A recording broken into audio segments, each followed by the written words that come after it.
Before we get into this, tell me, where are you and what time is it right now as you watch me? I love finding out where you, my audience, are listening from. Comment your city below, subscribe, and like the video. You our stories reach more people who agree that the world needs more kindness around. Thank you for this. Now let's get back to where this started. The rain came down like bullets, hard, cold, unforgiving. It hammered the asphalt, turned gutters into rivers, and swallowed the streetlights in a gray curtain of water that made the world feel smaller, darker, like something had gone wrong with the night itself. Brando didn't mind. He'd ridden through worse. His Harley growled beneath him, engine rumbling like a caged beast as he leaned into the curves of the empty highway. The leather of his jacket was soaked through, rain streaming down his face, but he kept his eyes forward, his grip steady. Riding in storms like this was stupid, dangerous, the kind of thing people with sense avoided. But sense had never been Brando's strong suit. And tonight he needed the noise, the roar of the engine, the sting of rain, the vibration in his bones that drowned out everything else. Plus, regrets. The weight of being alone. The old Riverside Plaza appeared through the rain like a ghost, half abandoned, most of its storefronts boarded up or dark. A broken neon sign flickered weakly. The parking lot was a graveyard of cracked pavement and weeds pushing through concrete, puddles reflecting nothing but gray sky and the occasional flash of distant lightning. Brando slowed, considering whether to stop. The plaza had a gas station on the far end, probably closed, but maybe not. He could use a break. Coffee if they had it. Shelter from the storm if they'd let a guy like him inside without calling the cops.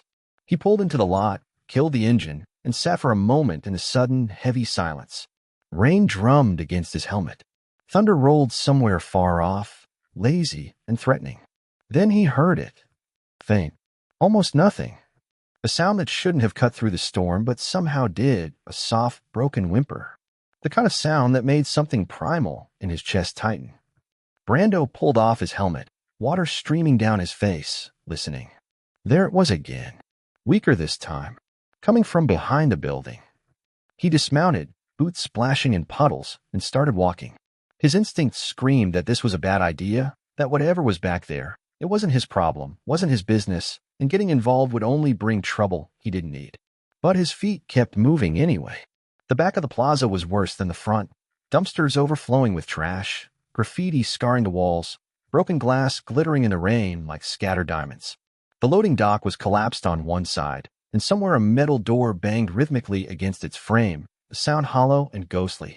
And there, tied to a rusted metal pole beside the dumpsters, was a little girl. Brando stopped dead, his breath catching. She couldn't have been more than 7 years old. Small, fragile, soaked to the bone, her thin dress plastered to her shivering frame, dark hair hanging in wet tangles across her face. Her wrists were bound with rough rope, red and raw where she'd struggled. Beside her, a torn pink backpack lay in a puddle, its contents spilling out. A coloring book, crayons, a stuffed teddy bear with one eye missing. Her head was down, chin against her chest, like she'd given up waiting for help. Jesus Christ, Brando muttered, rushing forward. Hey kid, you okay? The girl's head snapped up, eyes wide with terror. She scrambled back against the pole, pulling at the ropes, a scream building in her throat. Whoa. Brando held up his hands, stopping a few feet away. I'm not going to hurt you. I'm here to help, okay? My name's Brando. She stared at him, at his leather jacket, his scarred knuckles, the chain hanging from his belt, the rough beard and hard face that had scared plenty of people before. He could see the fear warring with desperation in her eyes. Please, she whispered, voice barely audible over the rain. Please don't hurt me. I won't. He kept his voice soft, steady, the way you talk to a spooked animal. Who did this to you? Who tied you here? She shook her head, tears mixing with rain. Bad men. They said they'd come back. Brando's jaw tightened. He knelt in the puddle beside her, ignoring the cold water soaking through his jeans, and reached for the ropes. They were tight. Too tight. His fingers fumbled with the knots, cursing under his breath. What's your name? He asked, trying to keep her calm while he worked. Rihanna. That's a pretty name. The first knot gave way. How long have you been out here? I don't know. It's been dark for a long time. Hours then. Maybe more. In this weather. Brando's anger burned hotter than the cold rain could touch. The second knot loosened. Almost there. When I get you free, we're going to get you somewhere safe, okay? Somewhere warm. Get you some food. Headlights. Bright. Sudden. Cutting through the rain like searchlights, flooding the back of the plaza with harsh white light that turned the puddles into mirrors and threw long, distorted shadows across the walls. Brando's head snapped up. A dark van, windowless, industrial, the kind that screamed nothing good happens in here, rolled slowly around the corner of the building, tires hissing through water. It stopped. Engine idling. Headlights pinning them like insects. Rihanna whimpered, pulling at the rope still binding one wrist. That's them. That's them. Brando's hand dropped to the chain at his belt.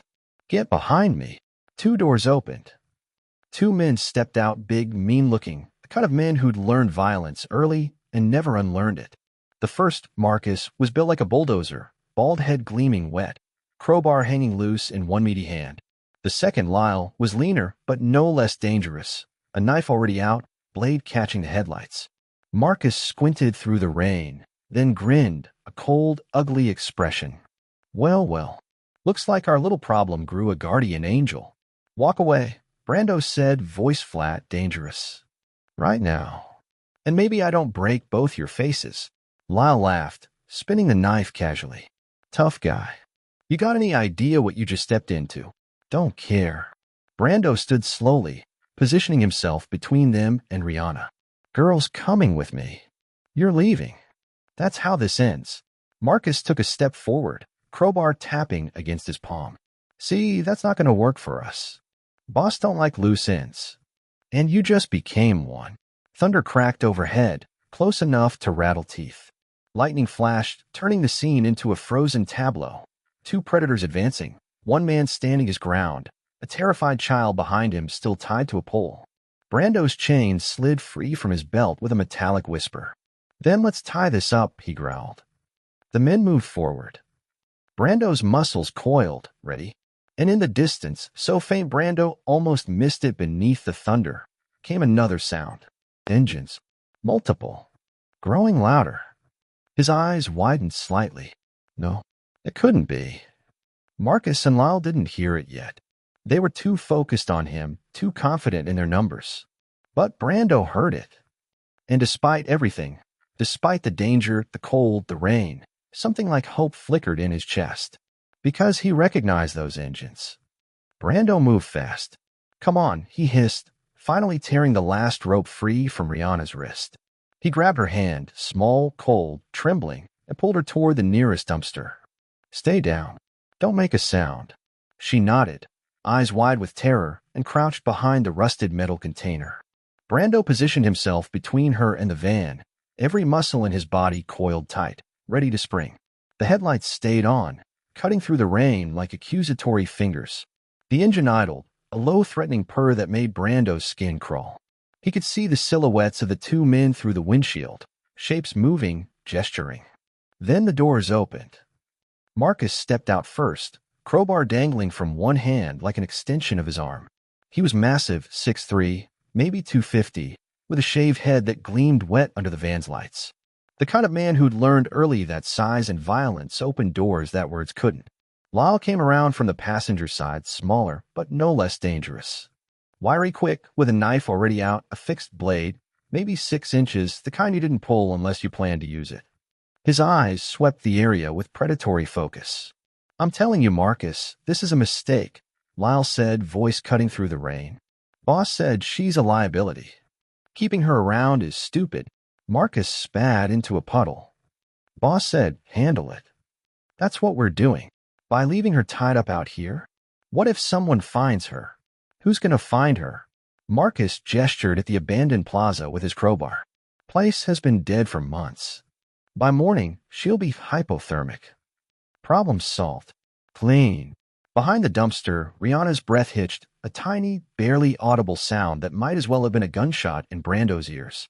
He pressed a hand back, palm out, silently telling her to stay quiet, stay still. But his mind was racing. They left her here to die. Not kidnapping for ransom. Not a custody dispute gone wrong. These men tied a 7-year-old girl to a pole in a storm and walked away, planning to come back in the morning to dispose of whatever was left. The casual cruelty of it made something dark and furious coil in Brando's gut. "Check the pole," Marcus said, squinting through the rain. "Make sure the rope's held." Wall started walking toward where Rihanna had been tied, knife held low and ready. His boots splashed through puddles, each step bringing him closer to the dumpster, closer to discovering them. Brando's hand dropped to his chain. "Not yet. Wait. Let him get closer." The rain intensified, turning from hard drops to sheets of water that hammered down with renewed violence. Thunder rolled overhead, and lightning flashed, brief, electric, turning everything stark white for half a heartbeat. In that flash, Miles saw the empty pole, the cut ropes hanging limp. He stopped dead. "Marcus!" "What?" "She's gone. The ropes are cut." Marcus's head snapped around, eyes scanning the shadows. "What do you mean, gone?" "I mean she's not here. Someone cut her loose." Both men went still, predatory instinct kicking in. They spread out, moving with the practiced coordination of men who'd hunted together before. Marcus raised the crowbar. Lyle gripped his knife tighter, blade angled forward. "Come out." Marcus's voice boomed through the storm. "We know you're here. Make this easy, and maybe you walk away." Brando stayed frozen, calculating.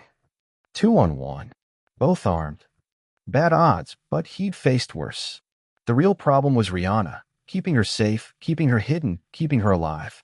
Behind him, Rihanna shifted. Her foot scraped against loose gravel, just a whisper of sound, but in the tense silence between thunderclaps, it might as well have been a scream. Lyle's head whipped toward the dumpster. There. Both men charged. Brando didn't hesitate. He stepped out from behind the dumpster, putting himself directly in their path, his 6-foot frame suddenly filling the space between them and the girl. His chain rattled as he wrapped it once around his right fist, leaving 3 feet of heavy links hanging loose. "Wrong move," he said quietly. Marcus pulled up short, eyes narrowing. "Who the hell are you?" "Nobody. But I'm making this my business." Lyle circled to the side, trying to flank him. "You picked a bad night to play hero, friend." "Wasn't planning on it." Brando's eyes tracked both men, calculating distances, angles, threat levels. "But here we are." Marcus grinned, cold, empty, the expression of a man who enjoyed what came next. "Your funeral." He raised the crowbar. Lyle shifted his grip on the knife, ready to strike. Behind the dumpster, Rihanna whimpered, soft, terrified, breaking Brando's heart even as it sharpened his resolve. He leaned down slightly, voice barely a whisper meant only for her. "Run when I say so." Then he straightened, rolling his shoulders, settling his weight. The rain streamed down his face, plastering his hair to his skull, running in rivulets off his leather jacket.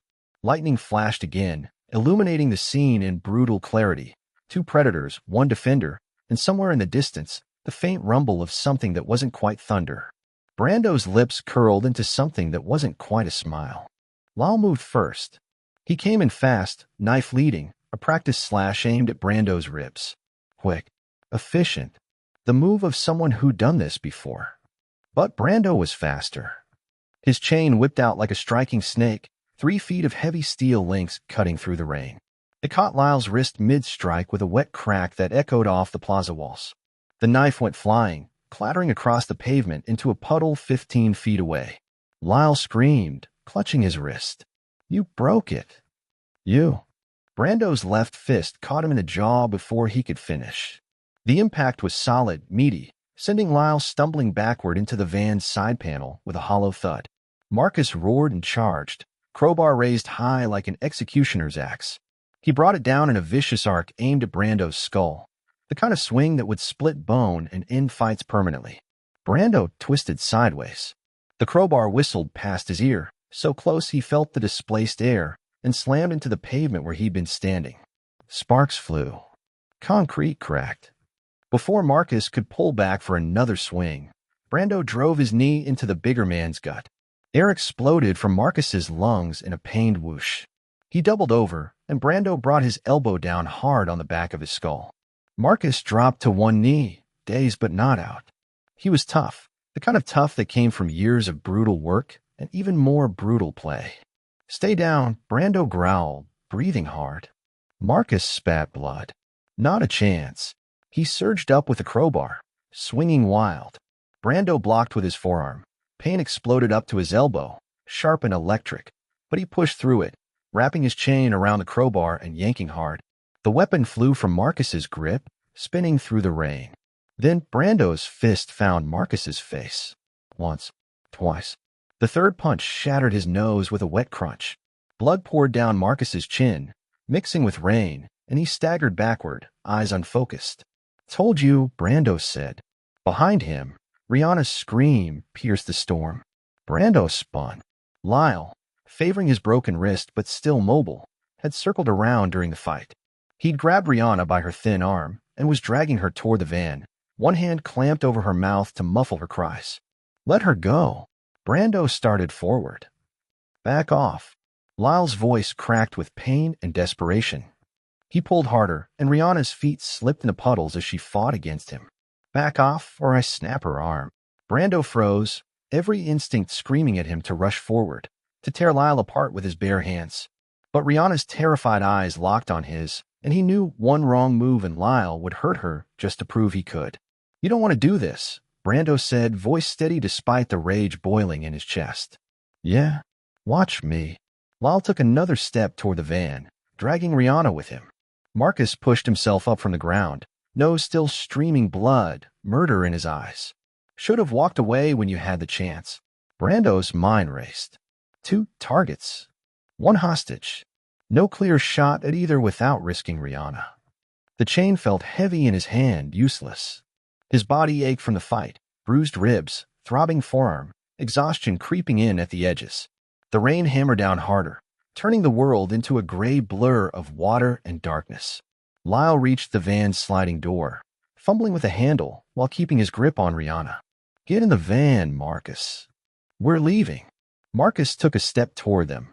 I was never leaving Brando. What about him? Leave him. We got what we came for. Brando's jaw tightened. No, not happening. Not tonight. Not ever. He tensed, muscles coiling, ready to launch himself forward even if it meant taking a beating, even if it meant getting stabbed or clubbed or worse. Rihanna was not getting back in that van. He took one step. Thunder cracked overhead, massive earth-shaking, the kind that rattled windows and made the ground tremble. But underneath it, woven through it like a counterpoint melody, came another sound. Engines. Deep. Rumbling. Multiple. Growing louder. Brando's head turned slightly, eyes widening. He knew those sounds. Knew them like he knew his own heartbeat, his own breath. Harley-Davidson engines, plural, pushing hard through wet streets, roaring like mechanical thunder. Marcus heard it too. He paused, frowning, looking toward the plaza's entrance. What is that? The sound grew louder. Closer. Not just one bike now, but 3, maybe 4, their combined roar building into something primal and unstoppable. Lyle froze at the van door, Rihanna still struggling in his grip. Marcus, we gotta go. Now. But Marcus was staring past Brando, toward the front of the plaza, where headlights, bright and fierce, cut through the rain like searchlights. The engines reached a crescendo, and suddenly they were there, bursting around the corner in a spray of water. 3 bikes. 3 riders. Leather and chrome and attitude, riding in a loose formation that spoke of years together, a brotherhood forged in asphalt and engine oil. Brando's breath caught. The lead rider, a mountain of a man with a gray beard and arms like tree trunks, killed his engine and planted his boots on the ground. His eyes found Brando's across the rain-soaked lot, and something passed between them. Recognition. History. Unfinished business. Diesel, Brando breathed. The second rider, lean, sharp-featured, with a scar running down his left cheek, grinned through the rain. Miss us, Brando? Hawk. The third stayed on his bike, smaller, but no less dangerous. I was already assessing the situation with tactical precision. Looks like we got here just in time. Mac. Marcus took a step back, crowbar hanging loose. Who the hell are you people? Diesel's grin was cold as winter steel. We're his backup. The engines rumbled and idled, their combined growl filling the air like the breathing of great beasts. Rain streamed off leather jackets and chrome pipes. Lightning flashed, illuminating the scene in stark relief. 5 men, 1 girl, and a reckoning years in the making. Brando turned back to Lyle and Marcus, his expression hard as granite. Diesel dismounted slowly, deliberately, his boots hitting the wet pavement with the weight of authority. Behind him, Hawk and Mac followed suit, their bikes still rumbling and idle, a threatening chorus that made the air vibrate. They moved with practiced coordination, spreading out in a loose semicircle that cut off any escape route the van might take. Three men who'd ridden together so long they moved like parts of the same machine. Marcus's grip tightened on his crowbar, but his eyes betrayed him, darting between the bikers, calculating odds he didn't like. This isn't your fight. Funny thing about fights, Hawk said, rolling his shoulders.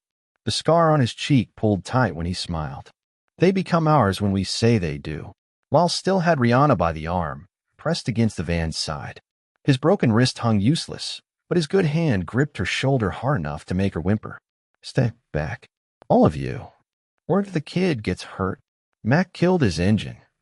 In the sudden relative quiet, just rain and distant thunder now, his voice cut clear and cold. See, that's where you made your mistake. Threatening a child in front of us. In front of him especially, Diesel added, jerking his chin toward Brando. Brando stood frozen, his mind reeling. 3 years. It had been 3 years since he'd seen these men. 3 years since that night in Barstow when everything went wrong. When the job they'd taken, running protection for a shipment they'd been told was legal, turned out to be something else entirely. Something dirty, illegal, dangerous. We trusted you, Brando. Diesel had shouted, his face red with rage and betrayal. You said it was clean. I thought it was. Brando had fired back, but the words sounded hollow even to his own ears. I didn't know. You didn't know. 2 of us almost went to prison. Hawk took a bullet, the scar. Fresh, thin, bleeding through bandages. Hawk's eyes cold and accusing. I can't do this anymore, Brando had said, finally, voice breaking. I'm out. Yeah, you are, Diesel had replied. And don't come back. That had been the last time they'd spoken. 3 years of silence. 3 years of Brando riding alone, carrying the weight of guilt like a passenger he couldn't shake. And now here they were, in a rain-soaked Plaza parking lot, facing down kidnappers together like no time had passed at all. How did you? Brando started, but his voice caught. Diesel's expression softened just slightly. Been tracking you for 2 weeks, following your usual routes. Wanted to talk. About how we were wrong, Hawk said quietly. The admission seemed to cost him something. Found out later what really happened in Barstow. Who set us up? Wasn't your fault, Brando. We should have known that. Mac nodded. We came to apologize. Make things right. 3 years of anger and guilt and loneliness shifted in Brando's chest, threatening to crack him open. But there wasn't time for that now. Not with Rihanna still in danger. We can talk later, he said roughly. Right now we finish this, Diesel interrupted. His eyes moved to Marcus and Lyle, and the warmth drained from his face. And these two were going to wish they'd picked a different Plaza to do their dirty work.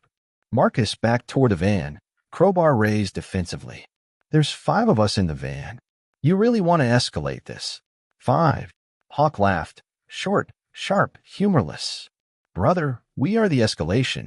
Thunder cracked again, closer now, and the rain intensified into a deluge that turned the world into sheets of gray water. Lightning flashed, freezing everyone in harsh white light. Predators and protectors locked in a moment of terrible clarity. Lyle's voice rose, cracking. I'll hurt her. I swear to God I'll. No, Diesel said simply. You won't. He moved. For a man his size, he was impossibly fast. 3 long strides closed the distance between him and Lyle before the smaller man could react. One massive hand clamped down on Lyle's wrist, the broken one, and squeezed. Lyle screamed, cut through the storm. His hand opened reflexively, releasing Rihanna. Run to Brando, Diesel commanded, his voice gentle despite the violence of his grip. Now, sweetheart. Rihanna didn't need to be told twice. She bolted, splashing through puddles, and crashed into Brando's legs. He caught her, pulling her behind him, one arm wrapped protectively around her small, shivering frame. I got you, he murmured. You're safe now. Marcus roared and charged at Diesel, crowbar swinging. But Hawk intercepted him mid-stride, catching the crowbar with both hands and driving his knee into Marcus's gut with brutal efficiency. The big man folded, gasping. "Stay down," Hawk advised. "Trust me on this." Marcus tried to rise. Max stepped forward and put a boot on his back, pinning him to the wet pavement. He said, "Stay down." Diesel released Lyle, who collapsed against the van, cradling his wrist and sobbing. "We done here?" Diesel asked, looking around at the defeated men. "Or you want round two?" Neither Marcus nor Lyle answered. They were beaten, broken, and they knew it. Brando stood in the rain, Rihanna pressed against him, watching his brothers, because that's what they were, what they'd always been, handle the situation with the kind of coordinated precision that came from years of riding together. Diesel turned to him, rain streaming down his weathered face, and something passed between them. An understanding. A forgiveness that didn't need words. "Looks like we arrived just in time," Diesel said, his voice carrying over the storm, "to repay a favor." Brando's throat tightened. "Diesel, Later, the big man interrupted gently. "Right now, let's get this girl somewhere safe and these bastards somewhere they belong." In the distance, sirens began to wail, faint but growing closer. Someone must have called the cops. Or maybe the noise had finally drawn attention. Either way, help was coming. But as Brando looked at his crew, Diesel, Hawk, and Max standing in the rain like avenging angels on motorcycles, he realized help had already arrived. It had just come on 2 wheels instead of 4. The van's back doors exploded open. 3 more men poured out, bigger, meaner, armed with bats and pipes. Marcus's backup. They'd been waiting inside, listening, and now they came like a flood of violence. "Get them!" Marcus roared, blood still pouring from his broken nose. The plaza erupted into chaos. Diesel met the first man head-on, a linebacker-sized thug swinging a metal pipe. The pipe whistled through the air. Diesel ducked under it and drove his fist into the man's solar plexus. The thug folded, and Diesel finished him with an uppercut that sent him sprawling into a puddle.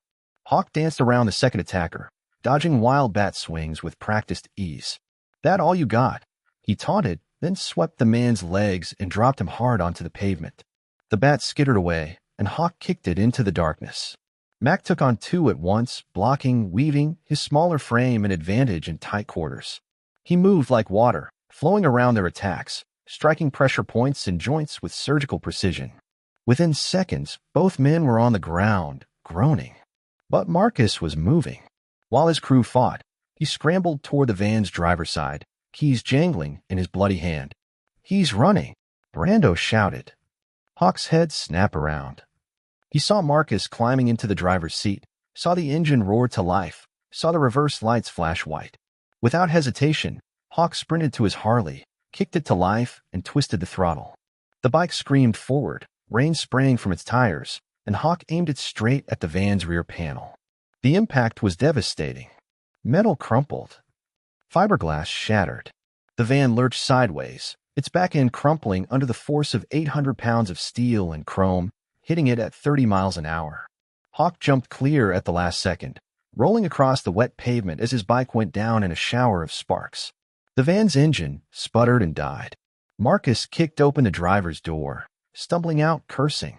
"You crazy son of a..." Diesel clotheslined him. Marcus went down like a felled tree, hitting the pavement with a wet smack that echoed even over the rain. Behind them, glass shattered. One of the thugs had grabbed a piece of broken bottle and was advancing on Brando, rage and desperation in his eyes. Brando pulled Rihanna close, wrapping his leather jacket around her, shielding her small body with his own. "Close your eyes, kid. Don't look." She buried her face in his chest as the thug charged.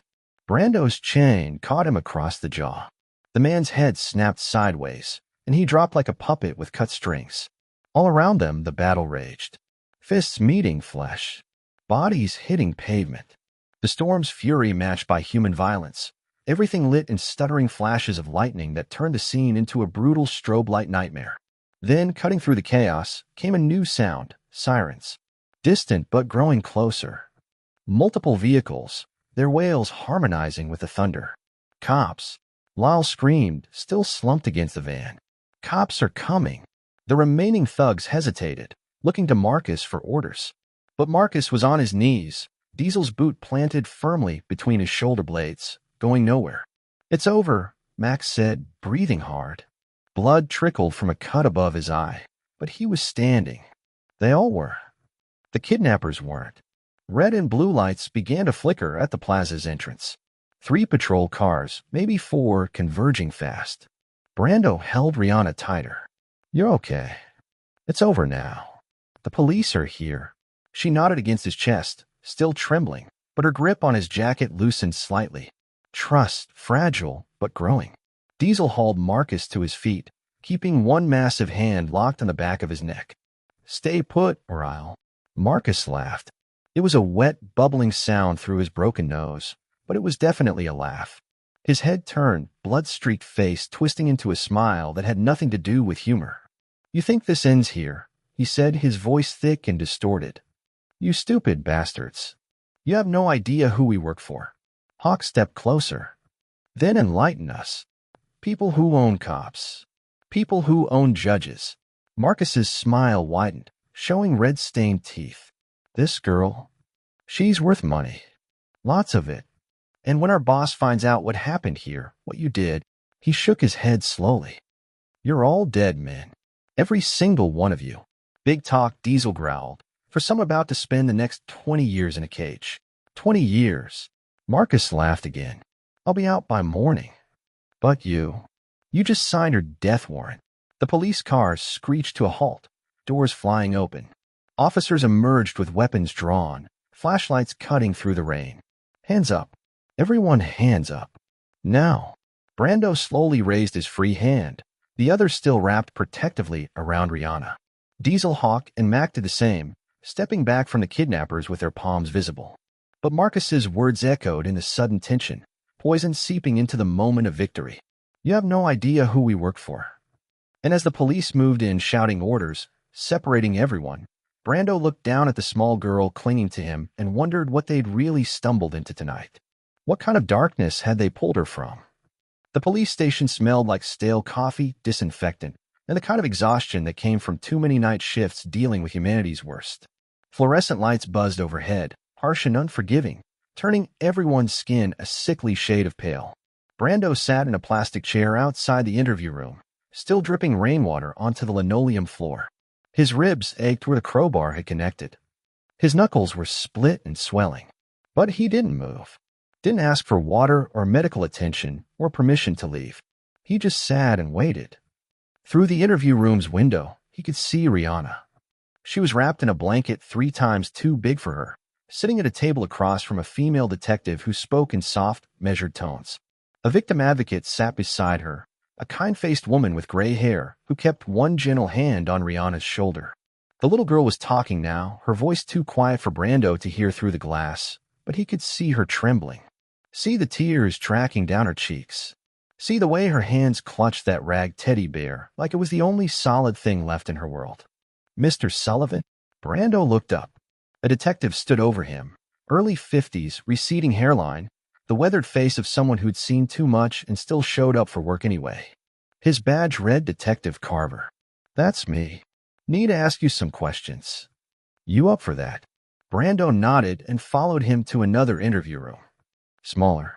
A table bolted to the floor. 2 chairs. A camera in the corner, its red light blinking. They sat. Carver pulled out a notepad but didn't open it immediately. Instead, he studied Brando with a kind of assessment that came from decades of reading people. Hell of a night, Carver said finally. Yeah. Want to tell me what happened? Brando did. He kept it simple, factual, leaving out nothing. The storm. The cry behind the plaza. Finding Rihanna tied up. The kidnappers returning. The fight. His crew showing up. All of it. Carver listened without interrupting, occasionally making notes. When Brando finished, the detective leaned back in his chair and rubbed his face. You know what you stumbled into tonight? Carver asked. Marcus said something about working for someone big. He wasn't lying. Carver opened a folder and spread several photographs across the table. Marcus Reeves and Lyle Hutchins. Both have priors, assault, drug trafficking, extortion. But this, he tapped one of the photos. This is new territory for them. We've been tracking a trafficking network operating across 5 states. Moving kids. Selling them. Rihanna isn't the first. Brando's stomach turned to ice. How many? At least 15 that we know of. Probably more. Carver's jaw tightened. These operations are sophisticated. They target vulnerable children, runaways, foster kids, anyone who won't be missed immediately. They move them fast, break them down, and sell them to the highest bidder. The words hung in the air like poison. Rihanna's mother died 6 months ago, Carver continued. Father's been out of the picture since she was born. She was living with her grandmother in Phoenix when she disappeared 3 days ago. Walked home from school and never arrived.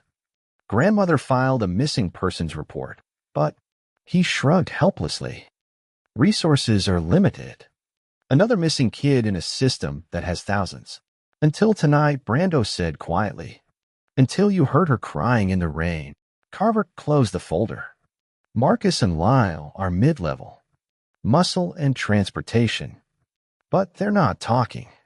Lawyered up the second we read them their rights. And Marcus was right about one thing their bosses reach. Money. Influence. Will she be safe? We're placing her in protective custody. Moving her to a secure location. The grandmother's flying in tomorrow. Carver paused. But I'd be lying if I said this was over. These people don't like loose ends. And Rihanna can identify faces, locations, details we need to bring down the network. Brando's hands curled into fists on the table. So she's still in danger. We'll protect her. We're good at our jobs, but not perfect. Carver didn't answer. He didn't have to. They sat in silence for a moment, the weight of reality settling over them both like a shroud. Finally, Carver stood. You did good tonight, Mr. Sullivan. Saved that girl's life. Maybe saved others too, if we can get the information we need from this. You're a hero. Brando shook his head slowly. I'm no hero detective. Just someone who didn't keep writing. Sometimes that's what heroism looks like. Carver extended his hand. Brando shook it, then followed him back out into the main area. Dieselhawk and Mac were there, giving their own statements to other officers. They looked as exhausted as Brando felt, wet, bruised, running on fumes and adrenaline. But they were there. They'd stayed. Through the interview room window, Rihanna was standing now.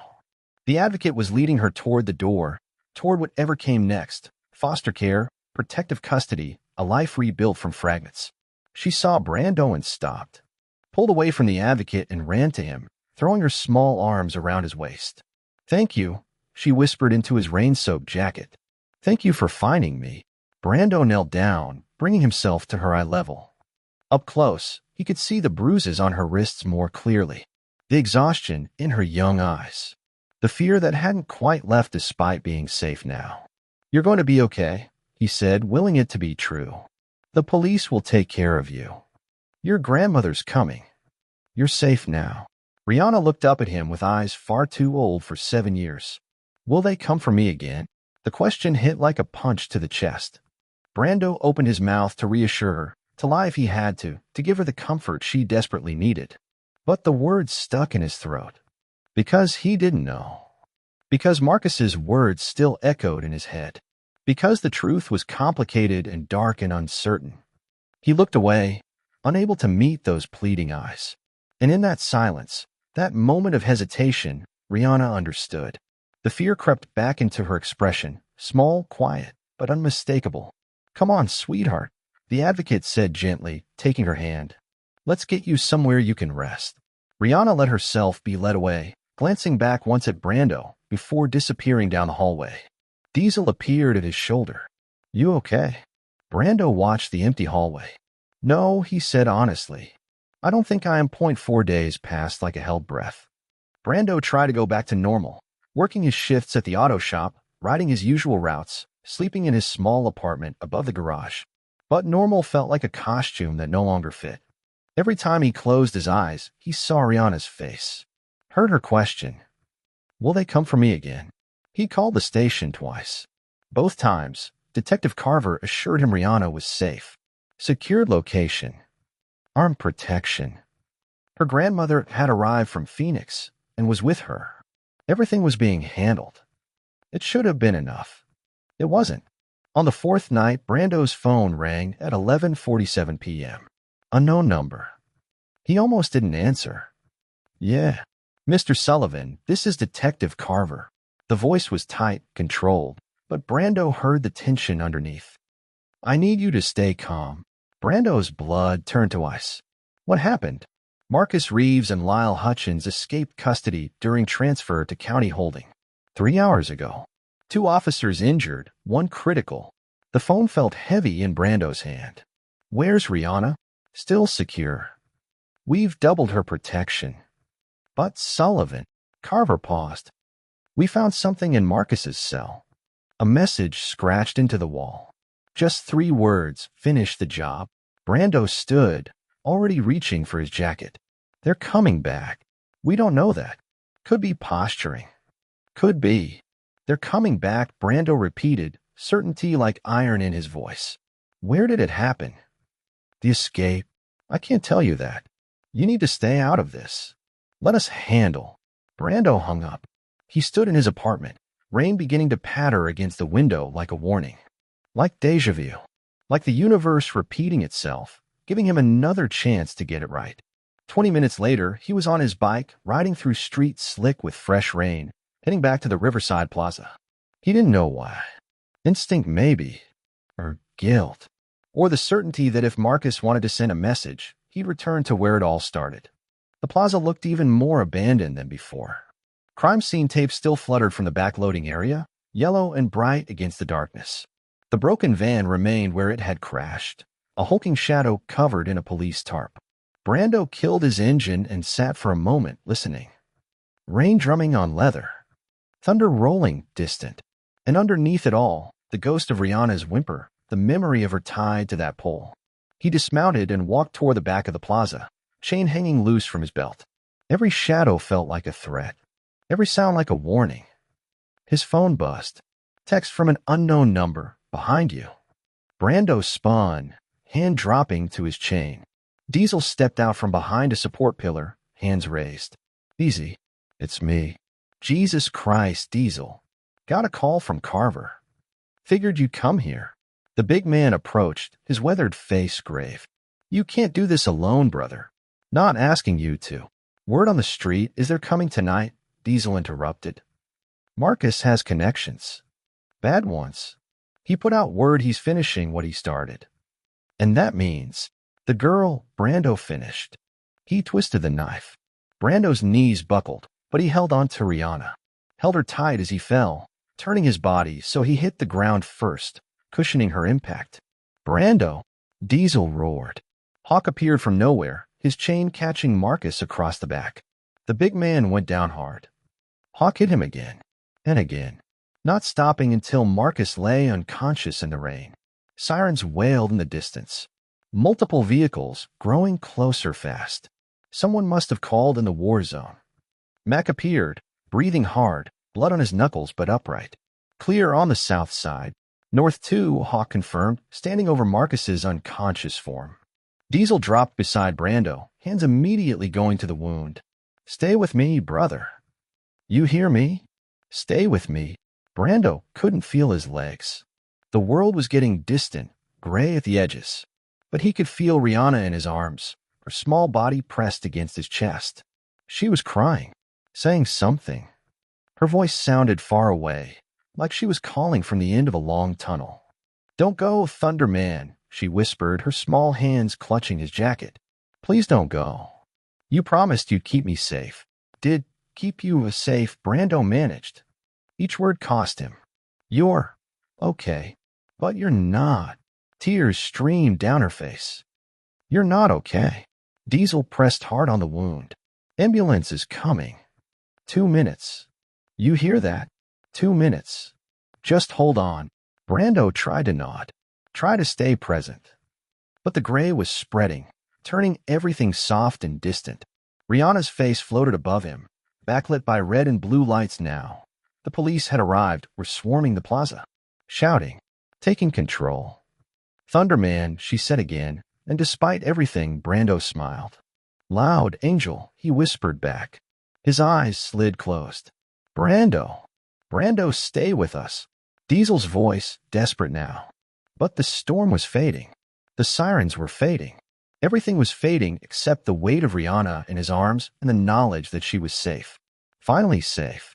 The world went dark, soft, warm, filtering through pale blue curtains that swayed gently in the breeze from a cracked window. Brando's eyes opened slowly, fighting against the weight of exhaustion and medication. The world came into focus in pieces, white ceiling tiles and four stand, the steady beep of a heart monitor keeping time with his pulse. Hospital. He was alive. The realization hit him like a gentle wave, followed immediately by a sharper one, pain. His entire left side throbbed, a deep ache that radiated from where Marcus's blade had found home. He tried to move and gasped, the sound raw in his dry throat. Easy. A familiar voice, rough as gravel, but gentle. Don't try to sit up yet. Brando turned his head. Diesel sat in a chair beside the bed, looking like he hadn't slept in days. His eyes were bloodshot, his beard unkempt, but relief flooded his weathered face when their eyes met. You're awake. Finally. How long? Brando's voice came out as a croak. 22 hours. They had you in surgery for 4. Diesel leaned forward, elbows on his knees. Blade missed your kidney by half an inch. You lost a lot of blood. Doc said if we'd gotten you here 5 minutes later. He didn't finish. Didn't need to. Rihanna? Brando asked, the name pulling him fully awake. Diesel's expression softened. She's fine. Not a scratch on her that won't heal. She's with her grandmother. Safe house until the trial. Marcus. In custody. Lal too. And 12 others from last night. Diesel's smile was grim. Detective Carver said your little stand at the Plaza broke the whole operation wide open. They've been making arrests across 5 states. Trafficking ring is done. Brando closed his eyes, letting the information sink in. Done. Really done. The nightmare was over. The guys, he asked. Hawk's got a broken rib. Mac needed stitches. I'm fine. Diesel paused. We all testified. Told them everything. You're being called a hero, Brando. Local news, national coverage. Biker saves kidnapped girl. It's everywhere. I'm no hero. Yeah, you keep saying that. Diesel stood, moving to the window. Morning sunlight caught his profile. But that little girl disagrees. And so do 15 other kids they've recovered because of what you did. Because you didn't keep writing. The words hung in the air between them. Forgiveness, acknowledgement. Something that felt like coming home after years of exile. We good? Brando asked quietly. Diesel turned, and his eyes were wet. Yeah, brother. We're good. We're better than good. He returned to the bedside. What happened in Barstow, that wasn't on you. We know that now. And what happened here? That was all you. You saved that girl. You saved all of us. Brando's throat tightened. 3 years of guilt and loneliness, dissolving like rain on hot pavement. A knock at the door interrupted the moment. Detective Carver entered, looking exhausted but satisfied. Behind him stood a woman in her 60s with kind eyes and gray hair, Rihanna's grandmother. Mr. Sullivan, Carver said. Good to see you awake. This is Martha Hayes, Rihanna's grandmother. Thank you, Martha said, her voice breaking. Thank you for bringing my baby back to me. Brando didn't know what to say. Didn't trust his voice not to crack. She's been asking about you constantly, Martha continued. Wouldn't rest until I promised to bring her by when you woke up. If that's okay. Of course. Martha stepped outside and returned moments later, holding Rihanna's hand. The little girl wore clean clothes now. Jeans, a pink sweater, new shoes. Her hair was brushed and pulled back with butterfly clips. The bruises on her wrists were fading to yellow. But her eyes, those eyes were still too old, too knowing. Until she saw Brando. Then they lit up like sunrise. Thunder, man. She rushed forward, her grandmother barely catching her in time. Gentle, sweetheart. He's hurt. Rihanna slowed, approaching the bed carefully. In her arms, she clutched her teddy bear, the one-eyed companion that had been with her through the nightmare. You came back, she said softly. Told you I would, Brando replied, managing a smile despite the pain. Grandma said you got hurt saving me. That you almost. Her voice caught. I'm okay. See? Still here. She studied him for a long moment, then held out her teddy bear. I want you to have him. Rihanna, no. That's yours. You need him more. She pushed the bear into his hands with surprising insistence. You're the loudest angel I've ever met. And angels need protection too. Brando's vision blurred. He tried to speak, but the words wouldn't come. Keep it, kid, he finally managed. You're the reason I heard the cry in the first place. The reason I stopped writing. Rihanna shook her head stubbornly. Please. So you remember.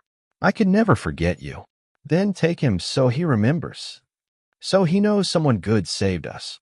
The simple logic of a 7-year-old, cutting straight through to the heart of things. Brando accepted the bear, holding it gently despite his trembling hands. Thank you, he whispered. Rihanna leaned forward and kissed his forehead, soft, innocent, the gesture of a child who'd survived darkness and found light on the other side. You're my hero, she said simply. Even if you don't think so. Martha gently pulled her back. Come on, sweetheart. Let him rest. As they reached the door, Rihanna turned back one more time. Will I see you again? Brando nodded. Count on it. She smiled, a real smile, the first he'd seen from her, and left with her grandmother.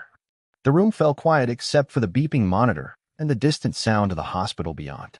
Diesel stood at the window again, looking out at the morning. You know what I realized, he said quietly.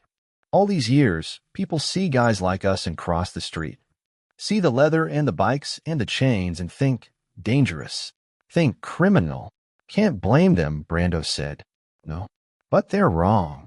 Diesel turned. Because sometimes angels don't fall from the sky wearing white robes and halos. Sometimes they ride through the rain on Harleys, covered in scars and bad decisions. And sometimes, when it matters most, they're exactly where they need to be. He moved to the door, pausing at the threshold. Get some rest. We'll be back later. All of us. Diesel. Yeah. Thank you. For showing up. For staying. The big man smiled. That's what brothers do. He left, and Brando was alone with the morning light, the steady beat of his heart still beating, and a one-eyed teddy bear clutched against his chest. Outside, the rain had finally stopped. The storm had passed. And in its wake, something fragile and precious remained. Second chances, redemption, and the understanding that heroism wasn't about being fearless. It was about hearing a cry in the darkness and choosing not to keep riding. It was about standing your ground when evil came calling. It was about being exactly who you were meant to be, in exactly the moment you were needed most. Brando closed his eyes, the teddy bear's worn fabric soft under his fingers, and let himself rest. The Thunderman had finally found his peace.